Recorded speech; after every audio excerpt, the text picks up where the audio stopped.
Oke, selamat pagi semua. Selamat pagi.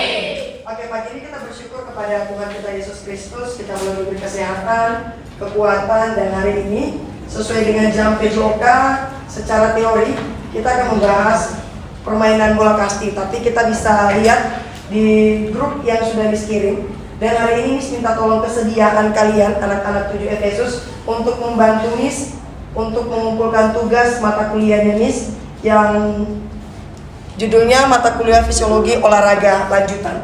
Nah, hari ini kita akan membahas terkait dengan olahraga renang. Di kelas 7 kita sudah pelajari olahraga renang kan? Sudah. Minggu kemarin kita sudah praktek berenang, dan hari ini kita mau bahas terkait dengan performa apa saja sih yang bisa meningkatkan kapasitas seorang atlet dalam berenang. Sebelum kita masuk ke materi kita pagi ini, kita akan membuka dengan doa. Miss minta kesediaan Keina, boleh membuka kita di dalam doa. Everyone, let's pray.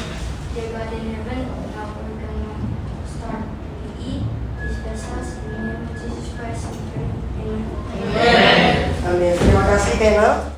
Oke, baik, boleh lihat fokus ke TV-nya. Berikut adalah artikel yang membahas terkait dengan performa atlet dan pelatih renang yang beberapa tahun terakhir ini turun performanya.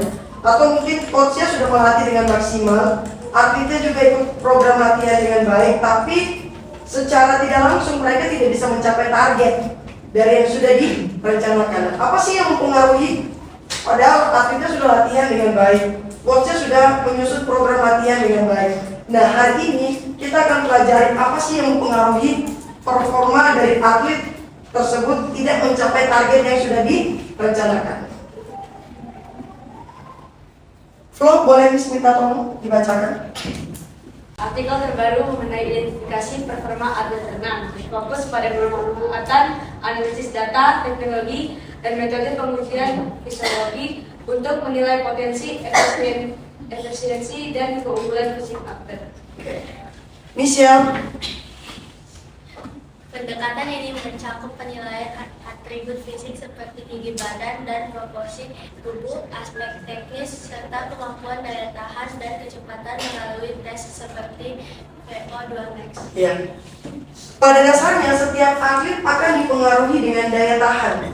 Gestur tubuh juga akan mempengaruhi. Entah di olahraga apapun itu. Basket kalau pemainnya pendek, kira-kira syutingnya tinggi tidak? Tidak. Pasti akan mempengaruhi. Sama dengan renang. Ketika gestur tubuhnya tinggi, otomatis untainya panjang, tangannya juga panjang. Ketika mengkayu, otomatis powernya lebih dapat dibanding orang yang pendek. Berikut Jenis. VO2 max adalah singkatan dari volume oksigen maksimal, yaitu ukuran kapasitas tubuh Anda dalam mengambil, mengangkut, dan menggunakan oksigen selama aktivitas fisik yang intens. Angka ini merupakan indikator kunci kebugaran kardiorespiratori Anda, menunjukkan seberapa baik jantung, paru-paru, dan otot bekerja sama untuk menghasilkan energi. Nilai VO2 max yang lebih tinggi berarti kebugaran aerobik yang lebih baik, yang memungkinkan tubuh Anda bekerja lebih efisien dan mendukung kesehatan jantung serta umur panjang. Dominik. Metode identifikasi performa. Analisis data longitudinal. Penggunaan kurva persentil dari data pelacakan longitudinal memungkinkan penilaian performa yang objektif dan dapat membantu dalam mengembangkan bakat jangka panjang. Tes fisiologis. Pengujian metrik performa seperti VO2 max untuk menilai performa aerobik maksimal dan mengukur kemampuan atlet untuk mempertahankan kecepatan tinggi. Oke, terima kasih. Owen. Teknologi dan sensor. Pemanfaatan sensor dan sistem pengawasan otomatis untuk menganalisis gerakan atlet secara akurat, mengukur kecepatan, dan memastikan hasil yang adil dalam kompetisi. Metode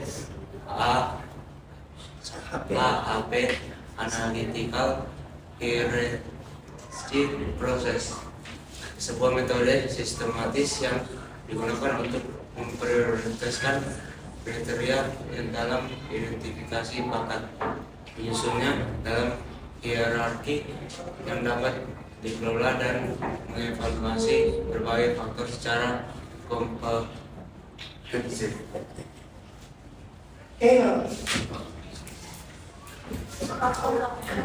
Kunci fisik dan tinggi badan, panjang kaki, dan proporsi tubuh dia sering dikaitkan dengan renang mulai meskipun adaptasi teknik renang dikasih kelemahan dan area yang perlu diperbaiki dalam perkembangan untuk meningkatkan Faktor-faktor kunci yang diidentifikasi. Fisik dan morfologi teknik dalam berenang itu sangat mempengaruhi kemampuan dari setiap atlet. Nah, pada dasarnya olahraga berenang adalah olahraga yang diukur dengan waktu. Beda dengan olahraga basket. Kalau basket yang menang dilihat dari poin yang banyak, walaupun waktunya ditentukan. Tetapi dalam olahraga renang tetap fokusnya kepada waktu. Siapa yang lebih cepat mencapai finish, dia yang akan dikategorikan sebagai pemenang. Nah, untuk bisa menang harus melakukan teknik berenang dengan baik. Dan otomatis hal tersebut akan didukung dengan program latihan. Bukan berarti atletnya selama 1 minggu 7 hari, Senin datang, Jumat datang, 5 harinya nggak datang. Kira-kira performanya bagus tidak? Tidak. Iya, pasti tidak. Atau misal dia datang setiap hari, tapi dia datang setiap harinya itu tidak maksimal latihannya. Misal dia datang latihan cuma 30 menit latihan atau hanya 1 jam latihan. Padahal di setiap program latihan itu sudah disusun dengan baik. Misal atlet atas nama nikah, dia harus selesaikan hari Senin itu 5.000 meter. Tapi karena dia malas-malasan, yang 5.000 meter itu harusnya selesai dalam 1 jam. Tapi karena dia malas-malasan, lebih banyak istirahatnya, akhirnya apa yang terjadi? Yang harusnya 5.000 meter selesai 1 jam, akhirnya bisa selesai 3 jam. Kira-kira efisiensi tidak? Tidak kan? Otomatis lebih banyak waktu yang terbuang, sudah lama dalam air, tapi waktu latihannya tidak maksimal. Seperti itu.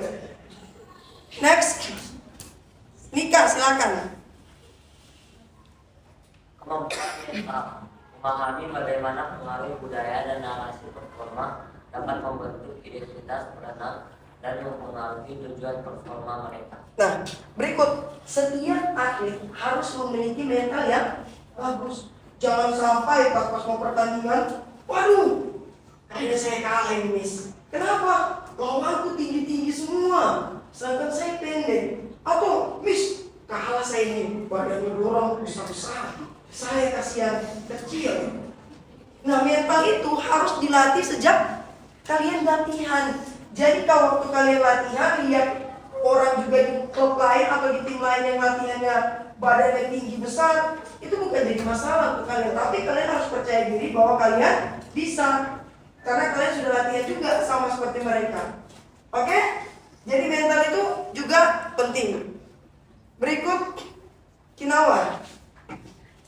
Efisiensi dan daya tahan, menilai kemampuan atlet untuk mempertahankan kecepatan tinggi dalam jangka waktu lama, terutama untuk renang perairan terbuka. Oke, baik. Kalau kita pada dasarnya melakukan aktivitas renang di area kolam pada umumnya, tapi renang juga bisa terbagi ke area yang terbuka. Misalnya lombanya yang di laut, itu jarak panjang. Tapi pada dasarnya setiap atlet wajib memiliki kemampuan teknik berenang yang baik, entah itu lombanya di air tawar ataupun di air laut. Berikut Stefano. Tantangan dan arah pengembangan di masa depan. Ketiadaan kriteria universal. Saat ini belum ada kriteria baku yang disepakati secara universal untuk identifikasi bakat renang, sehingga menjadi tantangan bagi pelatih dan ilmuwan olahraga. Dampak teknologi. Adopsi teknologi dalam pelatihan dan kompetisi menghadapi hambatan seperti biaya, kompleksitas, serta isu keamanan data dan privasi. Ya. Berikut adalah tantangan dan arah pengembangan di masa depan. Untuk saat ini, secara pengembangan secara keseluruhan itu membuat para coach juga kebingungan. Karena tidak ada patokan yang mendasar untuk program latihan yang mendukung atlet tersebut bisa berprestasi jangka panjang. Karena kita tahu bersama, usia akan mempengaruhi daya tahan tubuh. Makin kita tua, makin turun kapasitas tubuh kita. Ya, kalian punya oma di rumah? Punya? Sekarang oma sudah tidak jelas melihat kok. Iya, kembali ke masa awal. Itulah siklus dalam kehidupan kita. Jadi untuk saat ini belum bisa diukur secara jelas batas kemampuan atlet tersebut. Tapi ada teknologi yang bisa membantu, tapi tidak membantu secara keseluruhan, bisa membantu untuk mendata kembali kemampuan fisik atlet tersebut. Tapi ada kendalanya. Kendalanya di mana? Kendalanya adalah biaya yang dibutuhkan pasti lebih tinggi, lebih banyak. Sedangkan kalau kita bersaing dengan orang-orang di luar negeri, mereka punya alat-alat modern yang bisa digunakan oleh pelatih dan juga atletnya, sehingga performa mereka ketika latihan itu bukan lagi dicatat sama coachnya pakai oh ya tadi flow 50 meter 30 detik ya bebas. Tapi kalau di luar negeri itu memang mereka tidak sentuh tempat finishnya, langsung tercatat keluar di televisinya. Tadi flow 50 meter gaya bebas 29 detik. Tapi kalau di Indonesia mungkin ada, tapi terbatas. Tapi kemampuan teknologi di luar negeri yang mampu sehingga membuat atlet dan pelatih tersebut lebih mudah dalam mengakses proses latihan tersebut. Ray, regulasi dan aktivitas perlunya pembuatan regulasi dan pelibatan pemangku kepentingan untuk memastikan teknologi tidak mengesampingkan nilai-nilai olahraga seperti sportivitas dan integritas. Pengembangan kelanjutan diharap semakin banyak event renang yang diadakan untuk memfasilitasi pembinaan atlet secara berkelanjutan dan menemukan bibit-bibit potensi sejak dini. Oke. Regulasi dan sportivitas. Pada dasarnya, setiap olahraga pasti menjunjung tinggi yang namanya sportivitas. Kalah menang tetap harus diterima. Jangan sampai pas kalah nangis, terus pukul lawannya. Gara-gara kau ini saya kalah, tidak boleh seperti itu. Ingat kembali kepada kesiapan mental atlet. Ketika turun bertanding, ketika turun lomba sudah harus siap untuk menang dan kalah. Yang perlu diperhatikan adalah kita melakukan lomba tersebut, mengikuti kegiatan lomba tersebut dengan maksimal.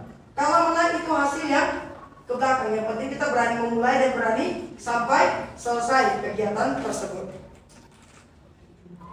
Studi kasus perenang Indonesia menuju puncak dunia. Impian melihat merah putih berkibar di podium renang internasional secara setara dengan dominasi negara-negara adidaya renang bukanlah sekedar angan, meskipun belum banyak yang mencapai dominasi absolut di level olimpiade atau kejuaraan dunia. Studi kasus hipotesis dari seorang perenang Indonesia yang berhasil menembus kancah internasional bahkan meraih medali di kejuaraan besar regional atau menantang di level dunia mengungkapkan performa keberhasilan yang dapat direplikasi. Berikut Theodora. Disiplin, kerja, dan diskusi tak tergoyahkan. Keberhasilan seorang perenang di level internasional bukan sementara anugerah bakat. Ini adalah hasil dari rutinitas latihan yang melelahkan, dimulai sejak usia dini yang mencakup ribuan yang di kolam renang dan pusat kebugaran. Konsistensi konsistensi luar biasa, kemampuan menahan godaan dan komitmen penuh terhadap tergerak adalah fondasi utamanya. Studi kasus menunjukkan atlet ini rela berkorban waktu pribadi dan sosial demi jadwal latihan yang ketat. Setiap atlet pasti memiliki target dan jadwal latihannya masing-masing. Setiap atlet wajib mengikuti dan menyelesaikan misi yang sudah diberikan oleh coachnya. Otomatis dia harus memberikan waktu yang banyak untuk bisa mencapai latihan tersebut. Seperti yang dikatakan tadi, kegiatan latihan ini bukan waktu yang sebentar, tapi waktu yang lama. Siapa di sini yang juara satu? Oh belum ya. Yang juara satu di SD siapa? Ya ada. Juara dua? Oh ini ya sekolah. Pasti kalau kalian bisa bandingkan, pasti dia akan belajar dengan mati-matian. Sama dengan atlet-atlet yang berprestasi. Mereka pasti latihan pagi, sore, bahkan sampai malam. Kalau hari Sabtu mis ke Sultan Raja jam 5 subuh itu atlet sudah ada. Mereka selesai jam 7. Jadi jam 5 sampai jam 7 kolam itu digunakan untuk para atlet. Jam 7 sampai seterusnya baru digunakan untuk umum. Bayangkan, jam 5 sampai masih tidur di sini. Sama di selat juga masih tidur. Iya, mereka paling bangun jam 4. Karena apa? Karena mereka persiapan, ada yang harus sarapan ataupun ada yang tidak, belum lagi perjalanan. Jam 5 sudah harus sampai di kolam. Kesia. Pendekatan ilmiah dan latihan berkelas dunia. Berenang sukses ini tidak hanya berlatih keras, tapi juga berlatih cerdas. Program latihannya terstruktur secara ilmiah, melibatkan analisis biomekanik, periodisasi latihan yang tepat, nutrisi yang terencana, dan dukungan psikolog olahraga. Pelatih visioner yang memiliki pengalaman atau akses ke metode pelatihan internasional berperan krusial dalam mengidentifikasi kekuatan, memperbaiki kelemahan, dan mengoptimalkan potensi fisik serta mental sang atlet. Oke. Berikut peran seorang pelatih itu sangat penting untuk kemajuan atletnya. Jadi jangan sampai atlet coachnya tidak paham nih kebutuhan gizi yang dibutuhkan atlet saya itu seperti apa, atau kebutuhan mental atlet saya. Kira-kira kalau saya kasih dia sparring dengan orang yang jam terbang lombanya sudah tinggi, terus saya kasih sparring dengan anak didik saya, atlet saya yang masih jam terbangnya 1-2 kali, kira-kira mentalnya bagus atau tidak? Ini penting, harus dikuasai oleh setiap pelatih. Jangan sampai atletnya baru 2 kali nih ikut pertandingan, terus dia kasih sparring sama atlet yang sudah jam terbangnya tinggi. Akhirnya atletnya tadi 1 menit baru sampai di finish, dia ada bebas 50 meter. Sedangkan atlet tadi yang jam terbangnya sudah tinggi cuma 20 detik. Kira-kira tertinggal jauh tidak?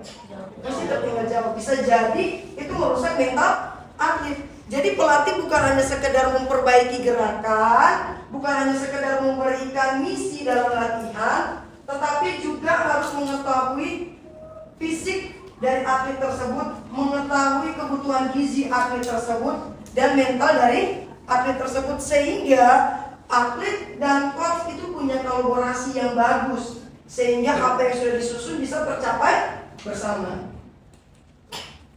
Berikut adanya